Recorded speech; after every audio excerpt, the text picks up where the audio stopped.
April 20-ന് Jammu കാശ്മീരിലെ റംബാൻ താലൂക്കിലുണ്ടായ മേഘവിസ്ഫോടനത്തിലും പേമാരിയിലും കാറ്റിലും 3 പേർ കൊല്ലപ്പെടുകയും നിരവധി വീടുകളും വാണിജ്യ കെട്ടിടങ്ങളും തകരുകയും ചെയ്തു. കാലാവസ്ഥയെ തുടർന്ന് ഗതാഗതം തടസ്സപ്പെടുകയും നൂറുകണക്കിന് ആളുകളെ മാറ്റിപ്പാർപ്പിക്കുകയും ചെയ്തു.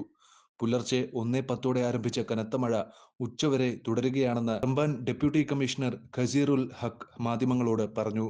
കാലാവസ്ഥാ വകുപ്പിന്റെ പ്രതികൂല കാലാവസ്ഥ പ്രവചനത്തെ തുടർന്ന് ക്ഷേത്രങ്ങളിൽ നിന്നും പള്ളികളിൽ നിന്നും അറിയിപ്പ് നൽകണമെന്നും ജില്ലാ ഭരണകൂടം നിർദ്ദേശിച്ചു.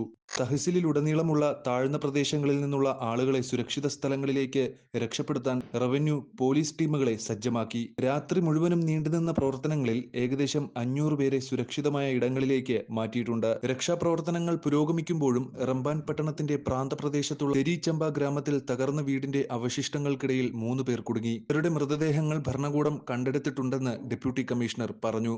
റംബാൻ ജില്ലയിലെ വിവിധ സ്ഥലങ്ങളിൽ മണ്ണിടിച്ചിൽ ഉണ്ടായതിനെ തുടർന്ന് ജമ്മു-ശ്രീനഗർ ദേശീയപാത പ്രതികൂല കാലാവസ്ഥയെ തുടർന്ന് അടച്ചിട്ടു.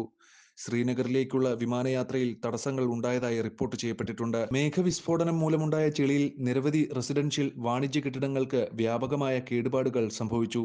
നിരവധി വാഹനങ്ങളും മുങ്ങി.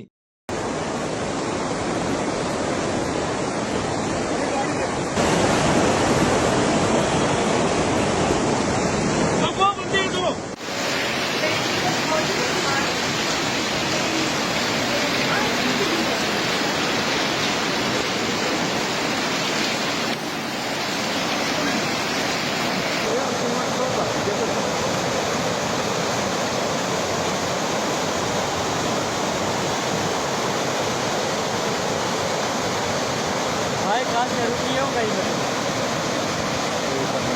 क्या निकाल